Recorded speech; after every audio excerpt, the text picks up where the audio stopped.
Prayer and body practice is what we're going to cover today. I've got an opening invocation that I want to lead everyone in. I want to talk a bit about Lectio Divina and reading as a prayer practice.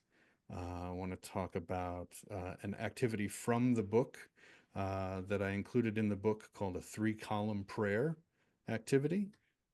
And then talk a little bit about body prayers and creating our own body practice. I'd like to open up with an invocation that I've used in circles before, combination of a verbal and a little bit of a movement or body practice. As you're able to stand, please do. I'm going to do 2 rounds of it. I'm going to do 1 round where it's more instructional. I'll go through a little bit of why I'm doing what I'm doing. You can follow along. But then the second round is where we'll do it together, mindfully, consciously as a group. There's 4 parts. And the first part is I await. This first part is where we put our hands together and we almost as if we're holding a rock, a heavy rock in our hands. We're kind of cradling something right here at our chest or maybe down low at our belly. And I await means that I am in a place of expectation, a place of knowing that something will appear. And I don't yet know what that is. I am awaiting whatever will arise in this moment, in the interaction between us, in my engaging with the people on this call or engaging with the content. I await means that I am opening to the experience. I am ready.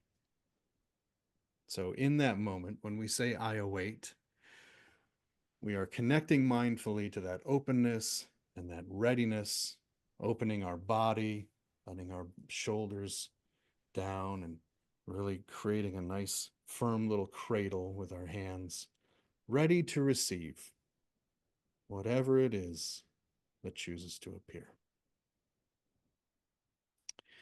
The second step is I allow.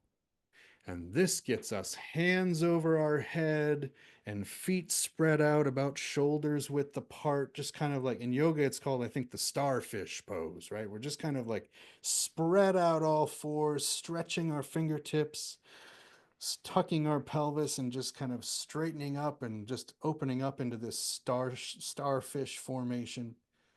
And this next step is I allow. I am connecting now down through my feet to Mother Earth. I am connecting up through my crown and through my fingertips to Father Sky. I am allowing that polarity, that connection, that orientation, that energy to flow through me, and I am going to allow that connection to happen. This is moving from readiness and openness to a choice. I am allowing it to enter me and to become me, and for me to become it. Harmony, balance, polarity, orientation. I allow. The third step is I accept. And I'm going to put both of my hands on my heart, on my chest. And when I move from allowing to acceptance, I am accepting what has come. Whatever I have made space for and whatever has moved through me, I now soften around it. I accept it. I receive it. The gift that it is, whatever it is, I receive it with gratitude and love and grace and patience and curiosity. I accept. I receive. And the fourth and final step is with my hands, if we were in a circle, we would be holding hands right now, right? But I am going to reach out kind of towards the screen, connecting with all of you, pretending I'm holding hands with all of you. And the fourth step is I attend. I attend now to this circle. And we may also say, for our fourth step, we may also say, I attune, right? But I am attending to this group and this connection. The shapes that are created by our bodies, the movement that is happening on the subtle realm as we are connecting, all of us literally around the world right now, those shapes, those are the shapes and the curves and the arcs that I am attending and attuning to as I hold hands and connect with all of you right now in this moment, creating a container now that we're all ready to move into.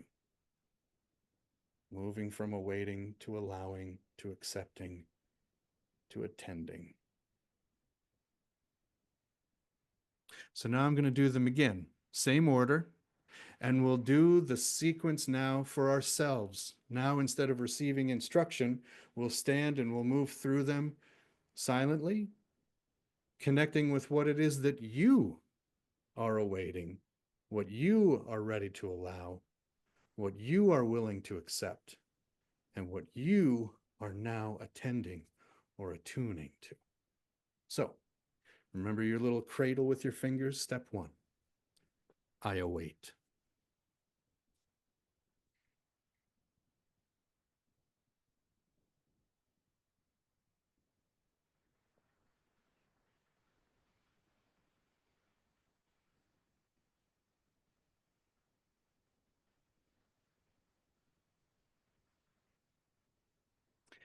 Moving into starfish pose, I allow.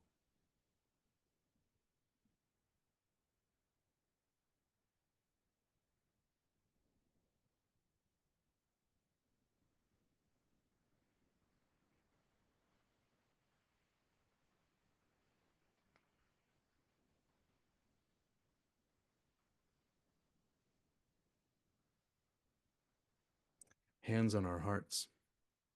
I accept.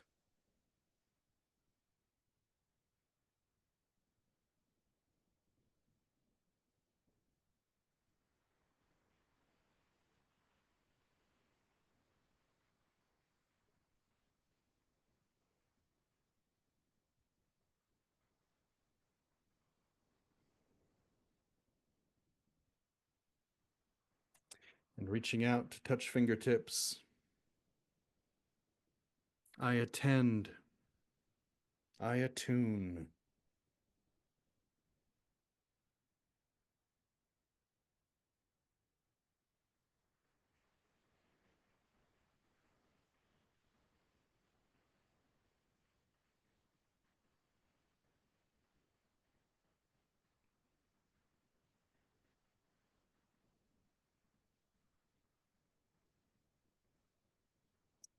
And here we are.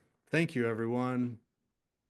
I just saw a lot of big smiles while we were doing that, so I would love for people to unmute and tell me how that felt for you all. I mean, I don't. It feels a bit of a desecration almost to put words to it, but just like, thank you, really. Wow. That's wonderful. Thanks, Nicholas. Yeah, it felt very connecting. I definitely felt connection with everyone there. Yay. And with the universe, and yeah, it was great. Really great. Go ahead, William. I have a question, Joran. When you're doing the I await, are you meant to create an intention at that point? I don't encourage an intention. I encourage emptiness and readiness and openness. I think if there was, if you were working in a group setting, I would actually set the intention after we do this opening. I would do the invocation And then after we attune, then we move into some kind of intention setting activity, or maybe giving voice to an intention. So welcome to the circle, welcome to the meeting, whatever it is. Does anyone have an intention for tonight they want to share? Or if there's some kind of something that's going to be facilitated, the facilitators might share the group intention. But I wouldn't do it as part of the invocation. I would leave that open for everyone to just open to whatever wants to come through. Right. That's the way I would do it. But I mean, clearly I'm customizing it as I'm handing it to you. So, it's definitely open to working it in the way that feels true. Yeah. Or feels good. Well, one thought I had. Can you hear me? Okay. Yeah, Rick. Yeah. Was throughout my life, I've done little teeny rituals, micro rituals, you might call them, or something, in certain situations. And I'm thinking for situations where I'm feeling I'm going somewhere, I have to do something. Maybe it's just a phone call to resolve something, but of doing this sort of ritual. And I find whatever the ritual is, I don't even know how much it matters, the specific thing, but there is some kind of crazy intention going on in me the whole time. I'm not that I'm even thinking of it, but to be prepared to, all that thing, to open up, to be receptive and to gather it in and attune to everyone. But I'm thinking this could be pretty powerful for me if I do it often. Even when I don't need to, or even when I don't have the situation that I'm feeling a little antsy about. Thank you, Rick.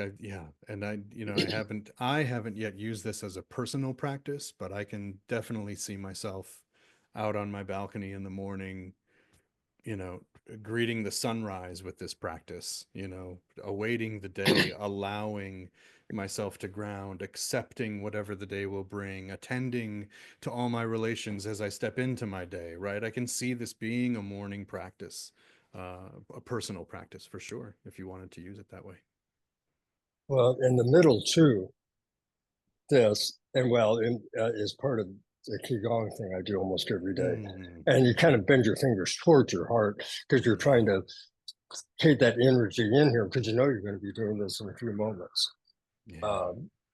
And so it's pretty familiar in that way too. I thought it was really, really, really fun, really a enjoyable, connecting. It reminded me a little bit of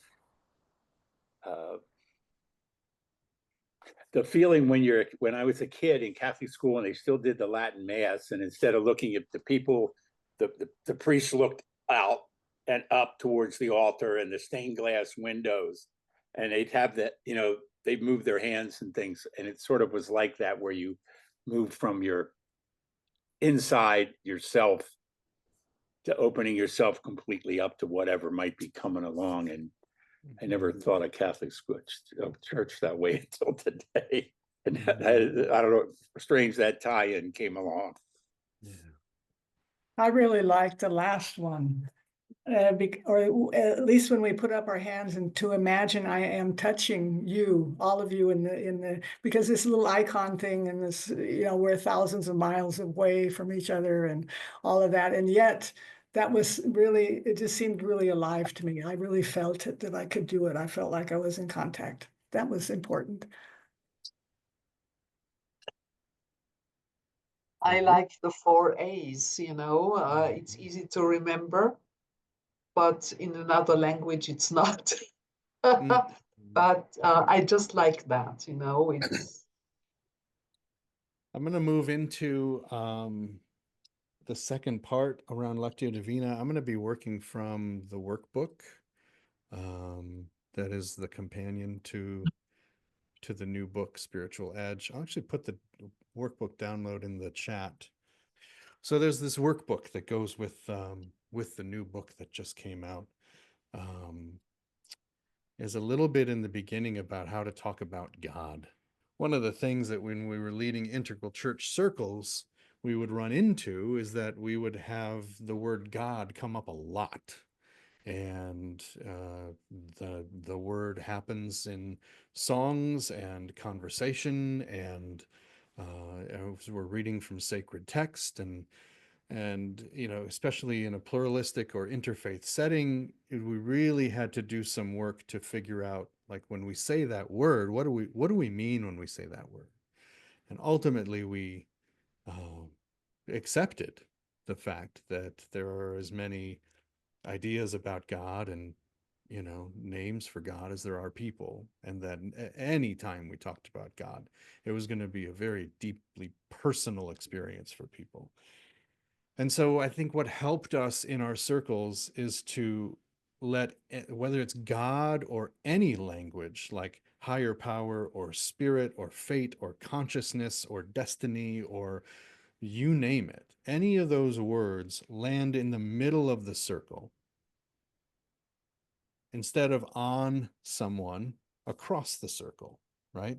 Let that language land in the center, and then we can choose to pick it up, choose to interact with it, choose to filter it and transmute it and turn that word into what's right for us, right? The word that is right for me might be universe or cosmos or something like that. And so I can pick that God word up from the middle of the circle and say, yeah, that actually, to me, that means universe, right? Or that means cosmos. So just as a little bit of psychological safety and container building at the circles, we encouraged that when you hear the word God, yeah, let it do all kinds of gymnastics in your head. Let it shape shift into whatever that needs to be, right? I mean, that's what God does, right? So let him do that. Let it do that in your mind, right? And let it move in and out of those mental filters that we're creating to process that information. And so one of the practices from this workbook is Lectio Divina. This comes from, a Benedictine practice. And you know, engaging with what we would call the living word, right? Words as alive, words as imbued with spirit, language as woven into the fabric of that cosmos with a capital K, right? As some of us might describe it, right? That language is part and parcel of our spiritual experience. And so when we engage with it, we're really mindfully engaging when we do a practice like this. The first step in this is to read words from a page aloud in a group setting. And we would take the time to really hear or read and process, filter, ingest those words. Step 2 is reflecting on those words, right? Then now you're kind of holding up a little bit of a mirror or additional process or filtering to what it is that you just ingested, right? Considering the words, the etymology of those words, the different connotations or the meanings of those words, how those words are connected, how you may have dreamt of those words before, you know, maybe what you desire those words to mean, but they don't quite mean yet, right? We reflect on the language in a way that is deep and a way to receive them, right? A little bit of that allowing and accepting we're talking about. The third step is to respond, right? And if we pray, and this is what I say in the book, is for me, I was enlisted as a prayer chaplain. I say enlisted because it was recommended to me that I join the chaplaincy at a Unity church after I had been on platform for a couple of years, just helping support leadership. And when they said the word prayer chaplain, the hair on my neck stood up, not in a good way, not in an exciting way, like in an allergic and averse way. I reacted to the word prayer, and I thought, well, there's no way I'm going to do that. I'm not a praying person. I'm not a prayer person. And I went home that night and sat with it and thought, wow, what an intense reaction I had to that word. And I don't know about you all, but when I have such a reaction to something like that, my second response after I sit with it a minute is, wow, I may really need to look into this. There's something deeper happening here, right? I reacted that way for a reason. So about a week went by and I really deliberated. Is this something that I need to work on? Is this something that I need to open myself up to? Is this something that I need to learn in my life? And the irony in that whole process was that what I ended up doing in mulling it over and contemplating about it and wrestling with it and battling in my mind, what I was doing was praying about it. What I was doing was praying about whether I should pray or not, whether I was equipped or strong enough or ready enough to pray with and for people or a community of people, whether I was ready to step into that new role. And at the end of that week, my prayers were answered. My higher power, my whatever you want to call it, it was a resounding yes. It said, yes, this is an edge for you, and this is going to be an exciting and invigorating and enlivening new edge for you, not a scary one. So I stepped into it. I was a prayer chaplain for a few years with that community. So I say all of that because the word pray, similar to the word God, we might have a really strong reaction to when we say, oh, we're going to read something. Great. We're going to reflect on it. Fine. Oh, wait, we're going to pray about it. What does that even mean? What are you asking me to do? What are you inviting me to do? This may not feel safe for me, right? So I say this with a lot of understanding that pray might mean different things for different people. My rule of thumb when it comes to prayer is that it's different from meditation in that meditation means clearing a space, clearing the weeds, emptying the mind to a degree, or at least creating space in the mind that we can label things as things float through it.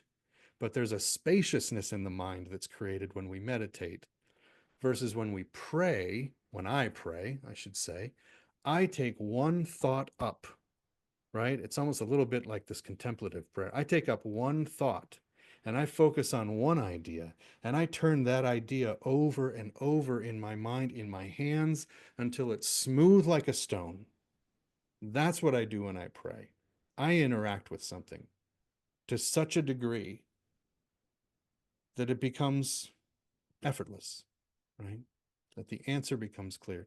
I've had people describe it as, for those of us who are maybe Generation X and grew up in the age of the dial-up modem, I've had people describe prayer as a little bit like dialing up the modem in your phone line and sending that little sound out through the line, right, out into the ether, and then like waiting eventually for that ping, like waiting for that connection, waiting for that return, right? So when we're praying, we're just kind of sending that noise out. And when our prayers are answered, we maybe get a ping, we get a response. We get some kind of feeling in our heart that that's been met, or that there's been some coherence brought to that we've been struggling with. So what's the old saying? May all that has been reduced to noise in you become music again, right? That's the idea, that you're putting out noise, but in the answer of the prayer, all of a sudden there's clarity. There's a coherence that's felt, experienced. So when it comes to the word pray, I invite you to, again, let that word land on the middle of the table, in the center of the circle. Interact with that however you want. Pray however you want. There's no wrong way to do it. And then we move into the step 4, which is resting and contemplating. Now, typically, because this is a Christian practice, you'd usually use biblical text. What we're going to use for our activity is, I'm going to pull from my Fundamentals of Integral Spirituality handout here. Oh, it's Alan Watts. Fantastic. Okay, so we're going to do a little reading from Alan Watts, and then we're going to apply the 4 steps of Lectio Divina. So who wants to read this passage for us? Roshana, thank you. whenever you're ready. What should we make of one of Mozart's symphonies if our ears were attuned only to the music of tom-toms? We might get the rhythms, but almost nothing of the harmony and melody. In other words, we should fail to discover an essential element of the music. To be able to hear, much less write, such a symphony, men had to discover new noises, the vibrations of catgut, the sound of air in a tube, and the hum of a plucked wire. They had to discover the whole world of tone as something entirely different from pulse. If I can only conceive pulse, I cannot appreciate tone. If I can think of painting only as a way of making colored photographs without a camera, I can see nothing but ineptitude in a Chinese landscape. So we're going to take a couple minutes to reflect. I'll leave it on the screen for a few seconds in case you need to read back through it, but then I'm going to turn it off and we're just going to reflect on it. Now we're going to be really tempted to move into prayer. We're going to be really tempted to move into a curious space and start to ask questions about some of the meaning, right? I consider those these little doorways off the cave we're sitting in, right? Don't go crawling through the paths yet. Just sit in the cave with what you've read and just reflect on it. Reflect internally on the meaning, okay? So we'll do that just for a couple minutes.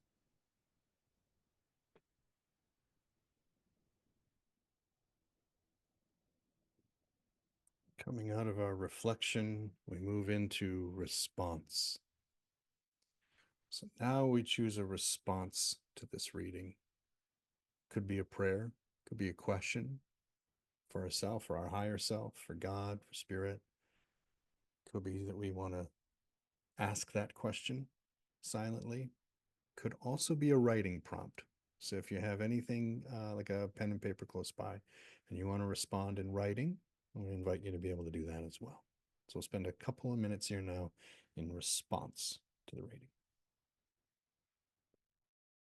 And our fourth step is to rest or contemplate. As we contemplate about our response. My mentor, Matthew Fox, connects these 4 steps to the 4 paths of creation spirituality from Meister Eckhart, the via positiva, negativa, creativa, and transformativa. And that 4th step, when we are asked to contemplate our response, is when Matt asks us, what are our next steps? What actions are we going to take based on our prayer? How we turn our prayers into justice or social justice or action, right? So as I'm responding to a reading like we did today, my response might be, or my actions might be, around deepening my understanding of music theory, or returning my body to a musical practice. Yeah, that idea of like opening up the tube and connecting with tone and harmony reminds me how I miss singing so much, and I need to sing again, right? The actions might be more community-based in that I need to get out in the world and I need to understand things from a different perspective, and that it's not just, black and white, and I need to add a little gray into my life, right? I need to invite other voices, other people in. There's all kinds of next steps that might come from contemplating and allowing ourselves to really consider what we've read. I open it up for anyone who wants to maybe share the way they've engaged with the reading today. I had a cool moment of our first practice joining hands with Lectio Divina in a sense. I think that it's the funniest thing, 25 or something years ago, I'm living in Sri Lanka. I have no connection to much English reading at all, let alone philosophy reading, but I read Ken Wilber and it just like landed, and so much so that I packed bags and moved to Boulder, Colorado. But when I read poetry sometimes, or like what you shared, it actually puzzles me, and I'm trying to grasp the meaning of it, and then there's a slight sense of frustration that tends to creep in. Oh, I need more time to understand what Alan Watts is trying to say here, or whatever.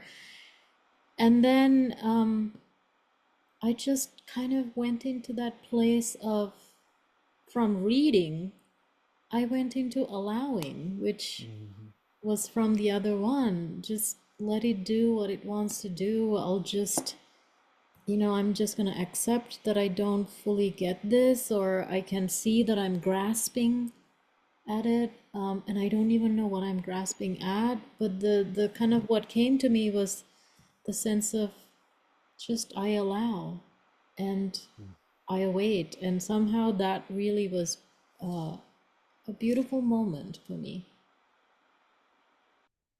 And we practiced with such a low stakes example in that. Well, some might say Alan Watts isn't as low stakes as reading off a, restaurant menu or whatever, but, we practiced with something that wasn't necessarily sacred text, And so I imagine, as you're describing that, I'm imagining the monk who is struggling and struggling and struggling for years, how am I supposed to read this? How am I supposed to connect? Where do I see? I can't see myself in it. Where am I, right? I don't get it. And then that one day where they just open, they just allow, and that moment of perfection for them just shines bright. Yeah, I love that example. William. Yeah.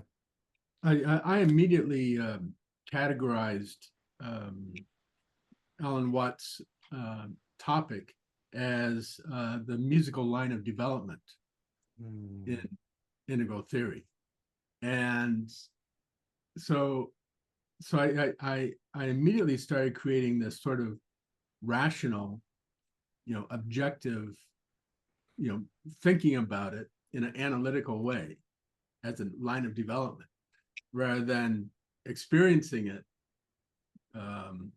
as more of a felt, embodied sort of experience. And then I started thinking about my own history of music and my relationship to classical music, and learning about classical music over the years, and then how much more there is to learn. And then I was thinking, well, what is my line of development for musical intelligence? And then I went on to all the other types of intelligences that there are, and how there's an infinite number. We were talking about this yesterday in an integral webinar about how Ken Wilber says that there's as many lines of development as there are people. And then I was just thinking of the sheer complexity of life, and it's like overwhelming because you can develop in so many ways. And then finally I said, I gotta make this more practical, because I was just kind of getting overwhelmed in my, the analytical mind branching off. And I thought of my tinnitus, which, is like almost always there in the background. I can hear it right now. My tinnitus is just like a buzzing in my ear. And I thought, well, maybe I can make this tinnitus more interesting by creating a beat to it, or and a more and maybe a melody. And so then I really started trying to make my tinnitus do something other than just its current buzzing. And I failed. And so when you say can you say more about that? Why do you think you failed? Well, because my tinnitus is boring. It's just it's just this buzzing when I'm aware of it, right? And it would be, if it's going to happen, I mean, if it's going on, I should somehow, at least unconsciously, make it more interesting, like a melody, and that I could drift along with in life or something, rather than a. So anyway, that's how everything worked out, and I wouldn't say that I got to any place of real contentment, but it opened up a lot of pathways. So yeah, yes. yeah. Thank you for sharing that.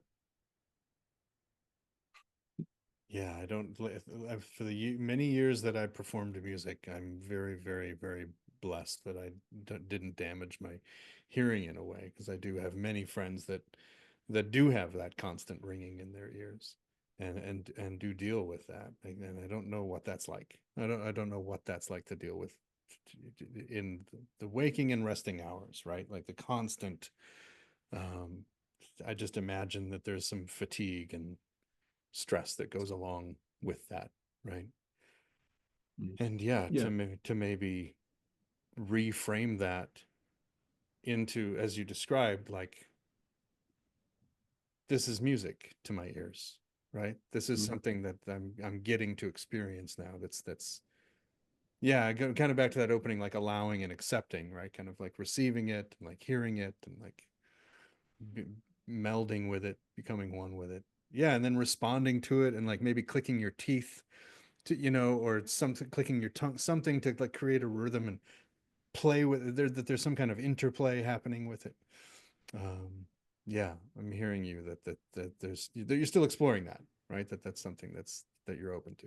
Yeah, until William's point, like there's a difference between putting music on outside and raising the noise floor so that you match or mask that sound versus responding to it and like reacting to the music that's already playing in your head.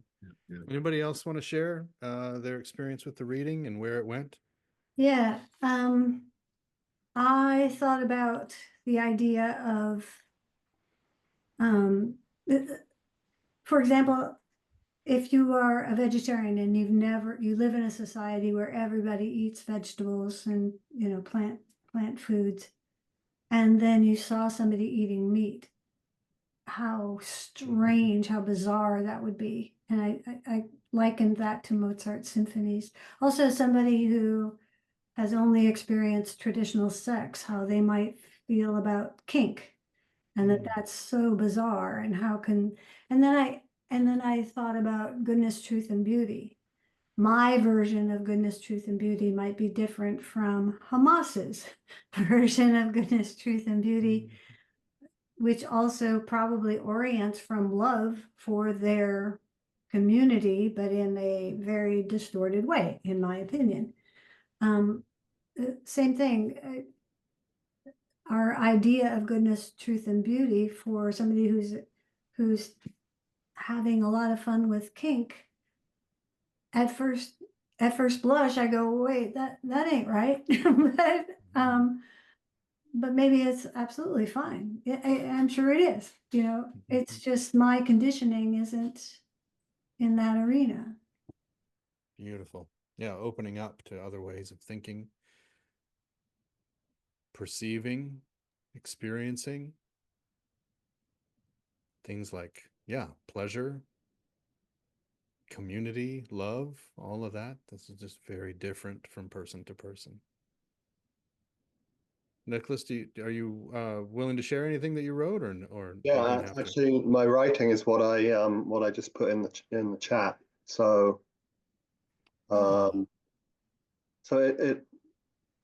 it's really fascinating, actually. Like when you were talking through the practice, and there was the reading, and then I was guided, inspired to jump onto Spotify and while you were talking, make a 24-track playlist for an experience that I'm trying to manifest. So it's the vibration in music.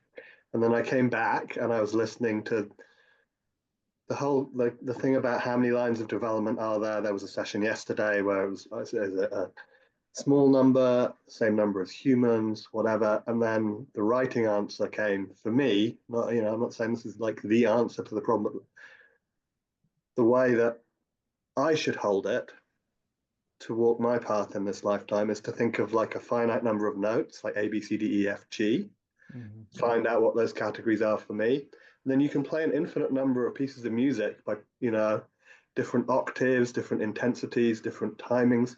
I had this like extraordinarily beautiful experience of suddenly being able to connect with and embrace all of humankind when I use that interface to kind of like going to Williams, my mind gets overwhelmed with the cognitive complexity. That happens to me a lot because I got a lot running in here. But this like simplification interface of like just connecting with humans through this musical schema of lines, it's just absolutely beautiful, which is honestly my experience of this session so far. It's like thank you to you and everybody and Integral Life. Anyway, thank you.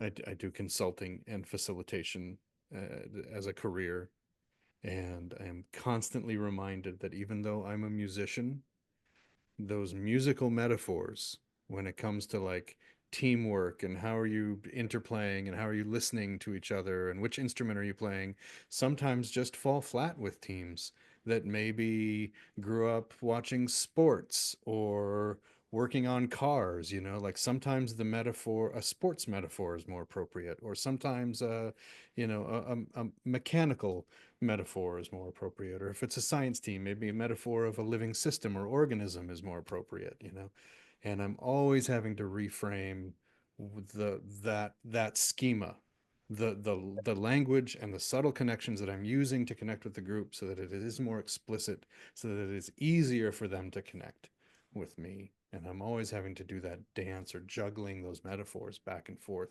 which is going to be easier for them, and then sometimes having to pivot. Okay, I'm going to move into the third practice we're going to do today, and that is 3-column prayer. This is also in the workbook. I'm going to go ahead and share my screen again. There it is. And this comes from my Unity teachings as we were able to turn prayer into affirmation. The idea here, in Unity anyway, the idea that we always start with a denial.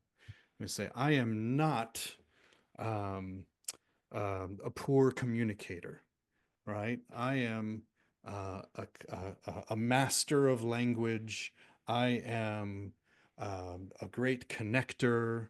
I am received well by those around me, right? We first deny what we are not, and then we affirm what we are, right? So we would start with a denial, what's called a denial in Unity, and then we would move into crafting that affirmation. Another way to do that is start with this kind of raw matter that is a prayer, and then we turn that prayer into an affirmation. I'm going to show you guys how we're going to do that. The first column is going to be your name for God. The second column is going to be where God is in your mind or your experience, right? The third column is going to be your prayer request. So the first column might say Spirit or Father, Mother, God, or cosmos or a universe or whatever your name for God is. And in that second column, write down where God is. Is it Holy Father above? Is it Mother Earth below my feet? Is it Great Spirit that is everywhere, right? Where is that location of God for you? So then that third column is your prayer request. What are you asking for in this moment? To create music from the noise, to connect to the right internal system, to just let go and receive whatever is best? What is the prayer request in this moment? And at the end of this, you should have what's called a 3-column prayer. Father, Mother, in the midst of us, guide me to the right place. Great Spirit all around, help me to harmonize my life, right? Whatever the prayer request is, when you string all three things together. Does anybody have three things that they've written down that they're willing to share with the group? Well, I can share. Great. Thanks, William.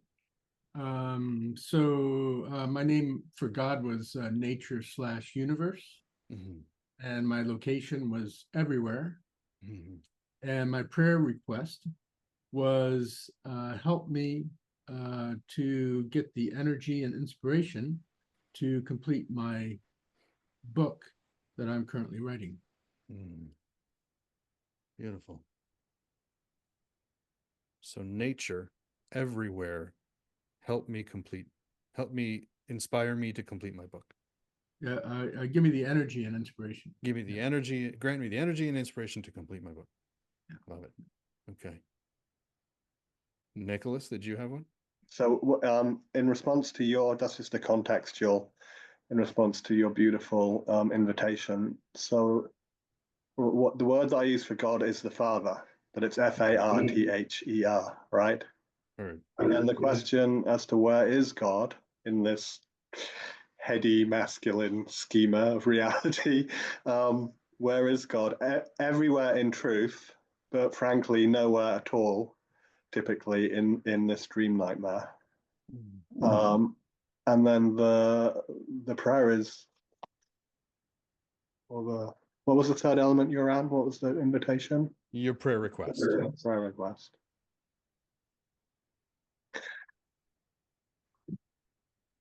Yeah, it's okay.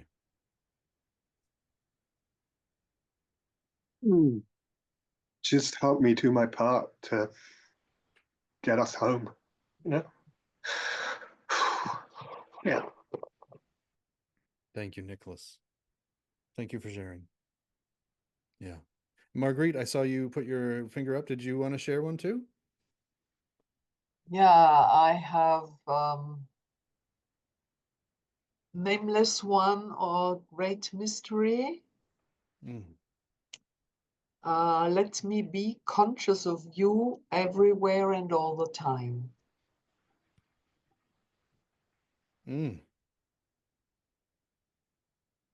That's my request.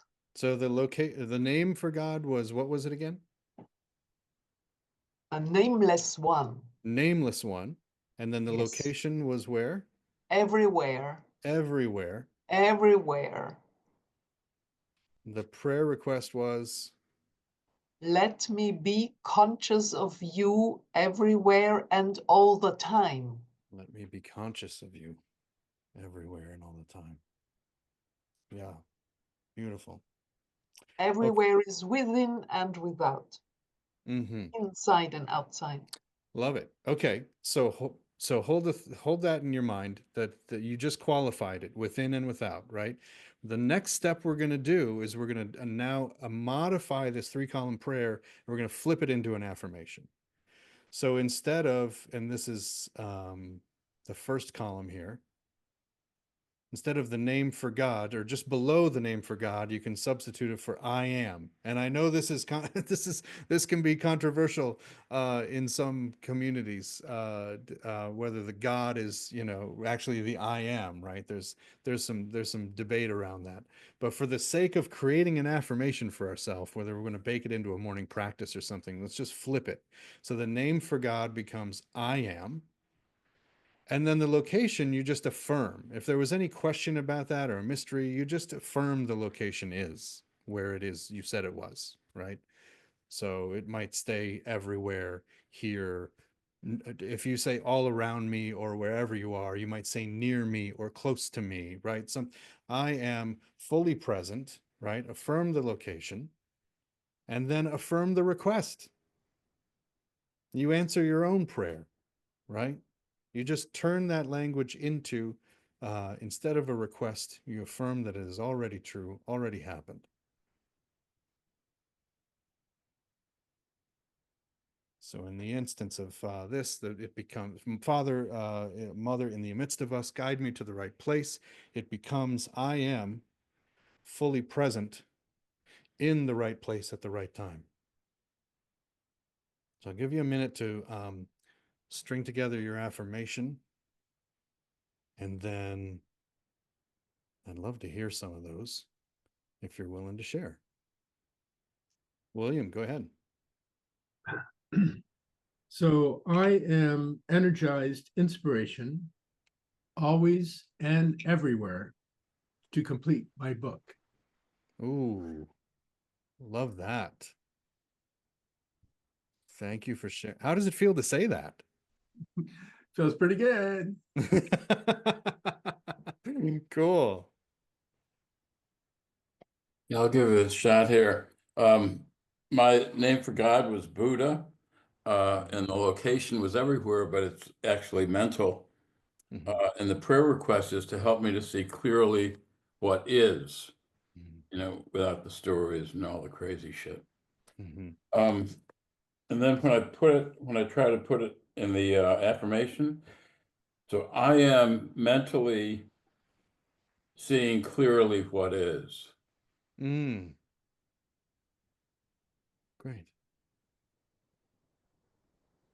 How does that feel? It feels like a wish. Yeah. Yeah. But it does feel like it's real. But it's more of a wish. It's not turning it into total reality for me. Yeah. And it may take 1,000 times of you saying it to get that clarity. Or next Tuesday, you might have a moment of confusion, and you might use that affirmation to cut through the uncertainty, right? Like those affirmations can be all kinds of tools and coping and or practices that we carry with us all the time. Wheaton, thank you for sharing that one. That was a good one. Sure, I'll share. Okay. So Spirit God, so before we were previous step, Spirit God everywhere, and the prayer request, discernment to hear clearly. And now I'm in this step, I am everywhere all the time, hearing my guidance with discernment.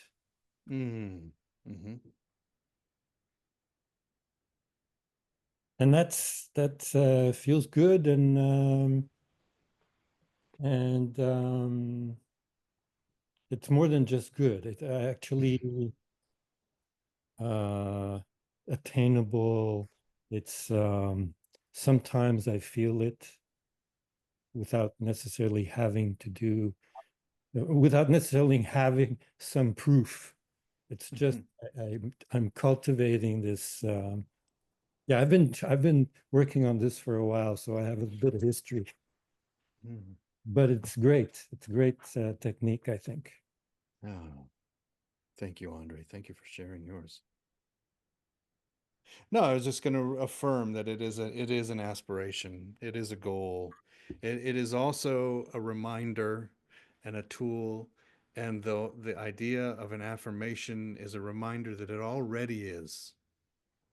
Right? If there's any doubt or uncertainty, we're affirming that it already is. It's like Dorothy in The Wizard of Oz. I already have the red slippers on. All I have to do is click my heels together. I already have the tools at my disposal to create this sense of clarity, to create the connection and cohesiveness and the direction and the shape, the arc of my life. I already have everything I need right now. It's a reminder and an affirmation that what is best, right? This has been really, really rich, as Roshana has said. Thank you so much. I'm going to put the link to the book. There was one thing I wanted to touch on, but we've just run out of time, and that is creating those body practices. I think what I'll do is since there's some people who are coming to all of these, I'll just carry it over and I'll kick off the next call with it. We'll just kind of to be continued on that. But for those that aren't able to join us for the third call next week, I'm going to go ahead and put the link to the new book in the chat.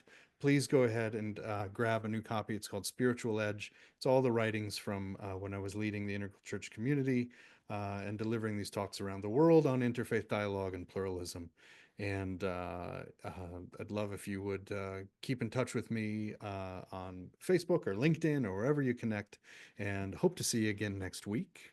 And I would love to close with the integral dedication that we would close our circles with, which is always our closing prayer. It's the one that came from Integral Life Practice, and we modified it for Integral Church. It's the original dedication written by Ken Wilber and Terry Patton. So I'm going to ask that you all repeat after me our integral dedication.